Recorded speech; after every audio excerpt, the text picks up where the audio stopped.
Before I start talking about the week, I want to talk a little bit more about how the Saturn-Uranus thing panned out. I'm also going to link below a short that I made back during the first Saturn-Uranus sextile. The first Saturn-Uranus series that's happening over the next year-ish was in April. That was around the time the stock market went straight down because of tariffs, I think. And I made a reel that I'll link here that the nature of money is changing. And I talked about how that was like the old money, and that was Saturn-Uranus at the end of Pisces and Taurus, and how this, a new solution would be presented, and this is Saturn-Uranus at the beginning of Aries and Gemini. And then in January, it happens again in Pisces and Taurus. So we might get a sense of either things going back to normal for a minute. In the short form piece that I made about it, I thought that like, oh, sorry, I'm trying to find my light. There's like some good lighting. This thing, this like beam, whatever. In the short I made, I said that it would be like, yeah, there it is. It would be like, we feel like things are going back to normal after something drastic or something wildly new. And now more of what I think is happening is all this future stuff is just coming into view.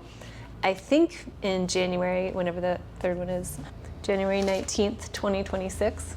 Hang on, I'm really living on the edge. I did a sound test and I'm just gonna check to see if my sound check worked, and you're gonna listen to it with me. Testing, testing, testing. Okay, great. So that means I think you can hear me. Okay, in the short form piece I made, I was saying that I thought maybe like something else was going to break around this time and a new solution would be presented, and that would be blockchain. And then we'd feel like we went back to normal in January, which is temporary because those planets move back into Aries and Gemini. Now what I think it is, it's the same, it's just the structure of it. So something went wrong in April and the stock market went straight down, and that's the old money system. And now I just kind of feel like the new money system is coming into view, and what could happen in January is like, yeah, things will feel more normal, but it could be like something else breaks and then we move into the future, since what happened in April and whatever happens in January are in the same signs. It's like the old money system breaking, and this is more just like hype around the new money system right now. We're getting a taste of it throughout this time in its peaks, or we're at the center of it during this summertime Gemini Aries Saturn-Uranus sextile. So one thing is the Genius Act was passed back in June. So that's stablecoin stuff. I don't remember. The Genius Act. I don't know what it is. I'm a woman. Anyway, little do you know I subscribed to the A16Z newsletter, and I read the whole thing immediately. The second it went into my inbox, I read it. But now, la la la, I don't remember. Someone sent me this clip from Catherine Austin Fitts, and it is a very good, like, I want to say like signpost or signal. It explains a part of what's happening with the new money, because Uranus in Gemini especially is about the new money. Neptune in Aries is about the new you, which is a wallet. And Pluto in Aquarius is steering the ship. And right now, Saturn is steering that ship from Aries too. So I was gonna post the clip, but like, I don't wanna touch a computer any more than I have to. I don't wanna, like, when I have like a second AD who can like set up everything for me, then I'll show clips. But I'll link the clip below, and I'm just gonna read it. I'm not reading the whole thing, but I'm reading most of it. I'm just like reading her words. I'm being super 8th housey right now. I'm not hiding it at all. And I'm just gonna read her words. So right now, I am reading the words of Catherine Austin Fitts. Here, I'll put my phone in front of my face so you don't think I'm trying to pass it off as my words. I'm just reading hers, and then I'll put the phone down and it'll be me talking again. So she said, remember, and some of it I don't know what she's talking about, like to tender for the stock of another. I don't know what that means, but I'm just gonna read it, and maybe you know what it means. So remember when one company would tender for the stock of another company and take it over, a hostile takeover? The New York Fed and the Fed, through stablecoins, with the Treasury are now tendering for 8 billion global citizens through the currency. So you're going to come in through smartphones, and you're going to come in through Apple Pay, Google Pay. What they're hoping is if you're in Bolivia, you're going to get off the Bolivian currency, or if you're in EU, you're going to get off the euro, and you're going to move on to stablecoins, which means you leave the existing banking system that's making loans to businesses and enterprises and instead put your money in a stablecoin, which finances the US government, proposing a giant sucking sound of money out of the banking systems all around the world into financing the US government, sucking money out of every currency in the world into the dollar. The Fed and the New York Fed offering everybody instead to come into a private CBDC, which is totally programmable. So the Palantir social credit system and program will not apply not just to Americans, but to the whole planet. We're building a planetary global credit system. And we're talking about basically a hostile Tinder for the whole planet. Okay, now I'm putting the phone down. Now it's me talking again. Again, I'll link the clip below. I'm sure that'll help the algorithm boost me, and I'll link my short form thing below too, and you can see for yourself. But so there's that. There's like Genie-stacked stablecoin stuff coming through during this time. These outer planet contacts are like, it's not just on the day.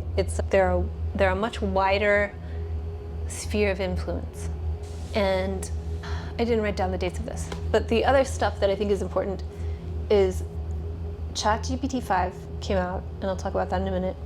There's like a gardening game inside Roblox that apparently reached, like, far surpassed, like it beat it by leaps and bounds, the record for the most simultaneous active, like, live users.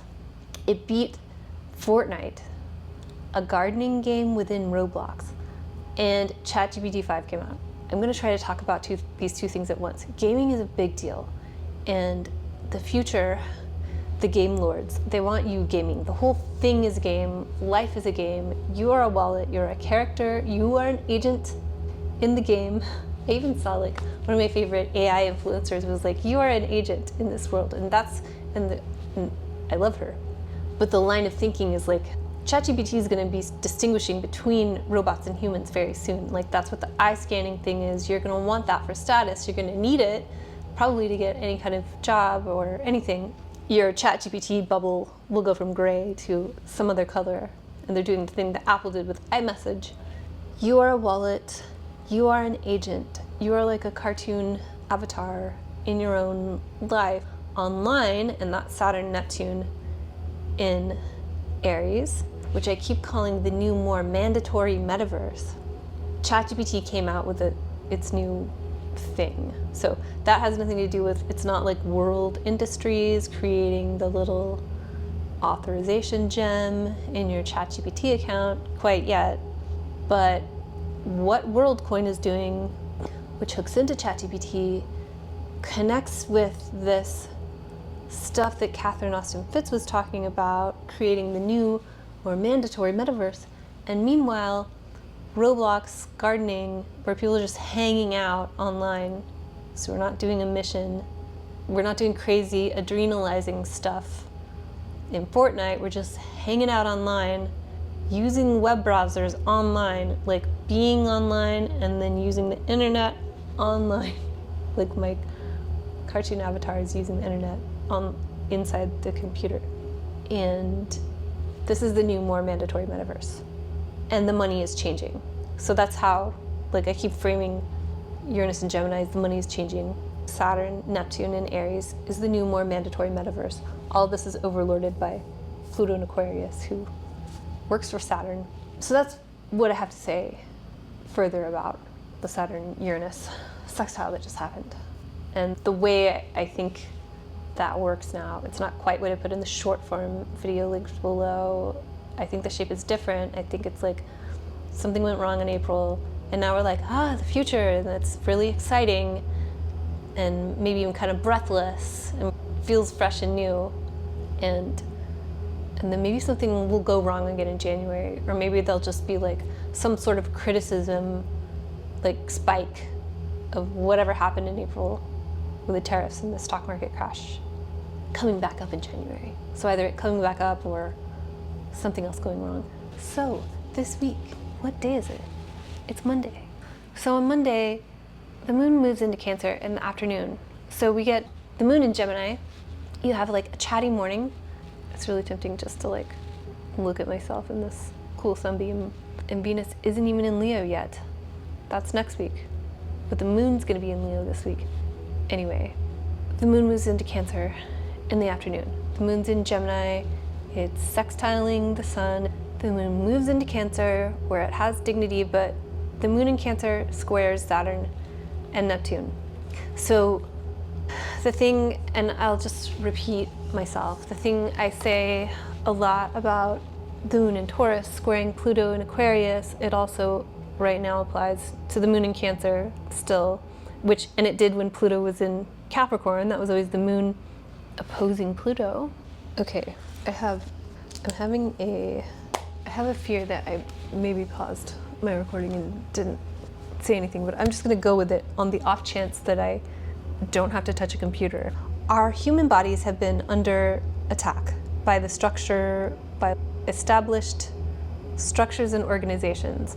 And we know like the whole Pluto and Aquarius thing with like late stage capitalism and everybody being overworked and nobody having enough to get, like people can't pay the bills but they're overworked. There's a theme you can see of like people not taking care of their bodies, and then like health sovereignty versus inoculating yourself against the thing, like both of those things being like control over bodies themes. And it's particularly tricky in these few years since Pluto has moved into Aquarius. Bodies are under attack, or like they're under like a lot of pressure. It's hard to take care of your body these days, and the astrology shows it. Pluto is in Aquarius, so anytime the moon is really getting what it needs, getting the best of what it needs and wants in Taurus. There are a lot of reasons the moon is exalted in Taurus. A lot of it is like the steadiness, the rhythm, the moon likes consistency. But another reason is like Venus is about desires. So when you get what you want and what you need, that's the best. So since Pluto moved into Aquarius, now every time the moon is in Taurus, it's at odds with Pluto, with the management, with the infrastructure. And there's blue light everywhere and you can't escape it. And you can't get the antioxidants that your body deserves and was designed to receive when you allow it to be dark at night. And then now, when the moon's in Cancer, we had a brief break from like, oh, when the moon's in Cancer, it's not like really squaring or opposing anything, but now that Saturn and Neptune are in Aries, now when the moon's in Cancer in its domicile, it is also in conflict with the new, more mandatory metaverse. So that is Monday. And Monday evening is kind of difficult because it's the moon in Cancer. It has just come off of, it's like the opposite of enclosed by benefics. It's kind of enclosed by malefics. It's just come off of the square with Saturn, and now it's squaring Mars in Libra in detriment. So Monday night seems kind of rough. Tuesday seems better. Monday night was not fun. Tuesday, when you wake up, it's just the moon applying to Jupiter all day. That's fun, that's hopeful. It's Jupiter in Cancer, so it's exalted. The moon is in domicile. At least like maybe the good guys win for a minute. And after that, so that happens around 3 p.m. Pacific time. And after that, the moon, I need like a holder to hold my notes so I can look at the camera while I look at my notes. The moon conjoins Venus in Cancer at 5 a.m. on Wednesday. So Tuesday night seems much better than Monday night.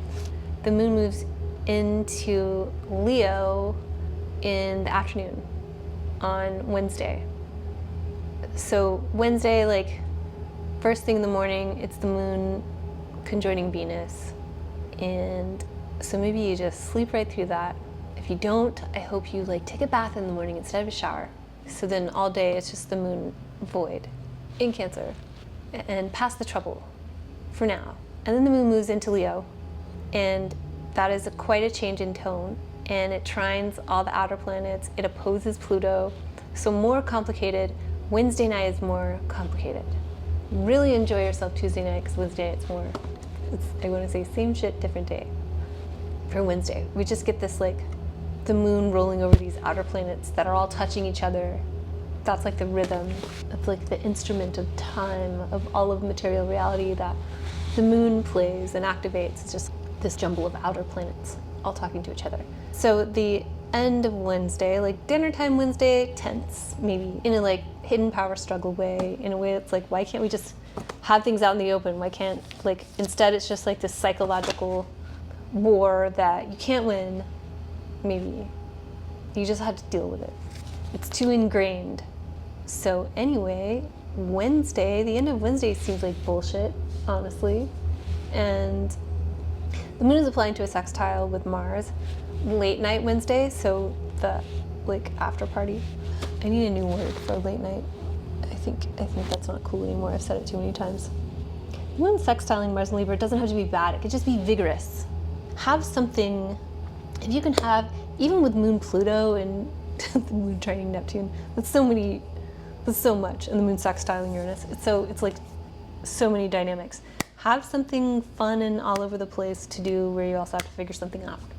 I don't know what that means for you, but having something that you can like fixate upon to get to a goal that's kind of hard.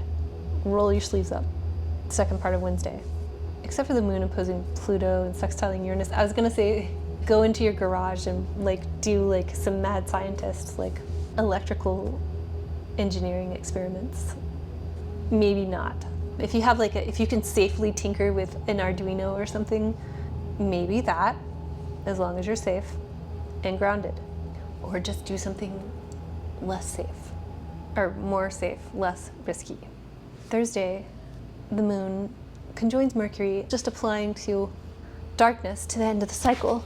So Thursday is like more simple. It's the moon conjoins Mercury in Leo, and if the moon's gonna conjoin Mercury, conjoining it in Leo feels simple, because Mercury in Leo is what it is, because that's what the sun is. The sun is what it is. So Mercury just like tells it exactly what it is. No metaphor, no hidden bullshit like my Mercury in Scorpio, just simple. So Thursday feels simple and optimistic for that reason, and also just because the moon doesn't have much light, so it's just like you can incubate this. You don't have to like release it out into the world immediately and like watch events unfold in a startling way like on a full moon.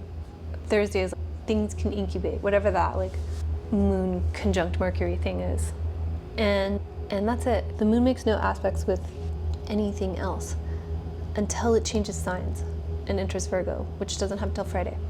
So Friday is the sun enters Virgo, then the moon enters Virgo, then we have the dark moon in Virgo, and that's it. Shift in tone and close the cycle, begin a new cycle. The way things change and the way this summer evolved is like it makes me feel like all the chaos of the summer becomes like your head is screwed on straight and you can just follow the instructions, do what you need to do. Especially in the beginning of Virgo, it's very like, it's careful and it's doing a good job and it's showing its work. It's like your math homework, like showing your work. That's what like the beginning of this cycle is. And it's funny because the moon in Virgo now is gonna always square Uranus. This tension between curiosity, getting real curious, like experimentally, dangerously curious, and wanting to be grounded and process things in a rational, orderly fashion. But that's Saturday. Back to this dark moon. It's squaring Uranus. So Mercury stationed direct last week. This is not an eclipse, but we're walking into eclipse season now. The next lunation after this will be a lunar eclipse. I always frame the dark moon or the full moon in terms of the last dark or full moon in that sign. The full moon in Virgo 6 months ago was a lunar eclipse on March 14th. Even if you're somewhat down the astrological timing of rituals rabbit hole and you're into things like manifestation, if that's what you're into, that can mean so many different things. Then now is a tricky time to plant a seed, whereas normally you'd be like, don't do magic on an eclipse. Well, this isn't an eclipse, so, but it's like, we're in the sign that the next lunation is going to be an eclipse in. So we're like already on the edge. We're kind of in the like quote unquote danger zone of some new chaos starting to brew. That doesn't have to mean scary. It could just mean changes. If you have some sort of witchy practice and you don't know what you're doing, this is not an amazing time to intentionally plant a seed, to use your will. It will have a strange, unexpected outcome. You are now on a completely new timeline vibe to it, because the previous lunation was an eclipse, and the next one, the light that we're building to in 6 months, the long-term light, is a lunar eclipse on the south node in Virgo. If you're trying to like force something into reality, it's probably not a good idea anyway. But if you are, it builds up to the light, but there's some sort of like detachment or letting go or like loss. So just thinking about my own life now, and the notes I wrote down were like the Buddhist thing of like abandon all hope as a good thing, or seek failure as a good thing. There's this story, this isn't really a Virgo story very much, but I like it for this dark moon and what it connects to. The eclipses, the south node eclipses, lunar eclipses, very much like material loss or material detachment. I like this story. So I read this book called The Tools a long time ago, and it is a great book. I can't believe I didn't read it again, because normally I will read books over again if I really like them, and I really liked this book. But there's a story in it. The author of this book talked about when he was in high school, he was seated in chemistry class. His lab partner was the star football player. And this is a guy who's a writer. So he was nerdy in high school and not cool and not like, you know, the star football player. But the football player leaned over to him one day and just said, "Do you want to know how I win every game?" And the nerdy writer, high schooler version of himself was like, "Okay." And he said, "At practice, I intentionally try to get clobbered." He like intentionally tried to get beat up and tackled in practice, so that during the real game, he wasn't afraid to lose. He wasn't afraid to get tackled. And he was like used to getting tackled, so even if he did, he could just get back out there. It wasn't a big deal. So that is why I think this Virgo full moon, with all your orderly plans, you can have all the plans you want, but seek failure, get clobbered, because by seeking failure, I just mean you have to have a detachment with whatever in the Virgo part of your life is going to reach some sense of like maturity or fruition or ripeness in March 3rd, 2026. Mercury, the ruler, will also be retrograde during that time. So Mercury was like, that last lunar eclipse was on the station, Mercury's retrograde station back in March. And this one, this dark moon, Mercury's direct. We all have, you know, we have our heads screwed on straight right now. Mercury just recently stationed direct. But March 3rd, 2026, Mercury is going to be retrograde again during that eclipse. The ruler of the lunation will be retrograde. So we're in this like calm place in the middle of a big bizarro world. And that's the vibe of the dark moon. And it's squaring Uranus. When the moon doesn't have a lot of light and connects with Uranus, the unexpectedness is not so much of a lightning bolt, but that lightning bolt is like planted in the dirt of this Virgo full moon to come into bloom next March. Saturday is just the moon squaring Uranus, but it's still dark. It doesn't have any light. It's just that, like, yes, confirmed. We've signed the papers. The Uranus energy is planted in the soil of this dark moon. And hang on a second. I don't understand something in my notes. Okay, so most of Saturday, we're confirming the presence of Uranus in this dark moon energy, in this like milestone. Lunations can be like a milestone, as can all astrological events. But if it's a dark moon and the moon immediately squares Uranus, that means the sun is not far behind in squaring Uranus. 1 p.m. Pacific. Moon squares Uranus. So it's the moon applying to Uranus, the first part of the day. The second part of the day is the sun applying to Uranus and the moon sextiling Jupiter. So that seems nice. The second half of Saturday seems optimistic. The annual Sun-Uranus story. So for perspective, the things that it's connecting to, July 22nd was the sun sextiling Uranus. So the sun in Leo sextiling Uranus in Gemini. So July 22nd, that was like a chapter. And then the beginning of the Sun-Uranus cycle, their relationship, the annual renewal of the cycle, the conjunction, was May 17th, 2025, and that was in Taurus. So if you want to string together, if Uranus is really important in your chart or the sun, then May 17th of this year was end of an old cycle, beginning of a new one. And July 22nd was like chapter 1, and this is chapter 2. And also, I was listening to, okay, now I'm not living the lighting. I was listening to the Duncan Trussell Family Hour podcast. I used to listen to it all the time, and now I go, like once a year, I will binge it for a while, and I'm doing that now. And he had Mitch Horowitz on, and he said something, I loved this phrasing. He said, instead of manifestation, he calls it selection, which I really like. And I like that for Virgo and for a dark moon in Virgo. Attention to detail, selecting your reality, but seek failure, have a sense of detachment. It doesn't mean you don't have to point the rudder in a direction right now. Just know that, like, now is the time when the Virgo area of life is not completely under your control, which I know Virgo does not prefer. The sun square Uranus thing and the moon sextile Jupiter, that could all be lumped into Saturday. So make Saturday the like fun night. Saturday night seems like it could be fun, especially because the next aspect after the moon sextiles Jupiter is the moon sextiling Venus. Early Monday morning. Take care of each other, and remember, your Wi-Fi is a camera that can see through walls.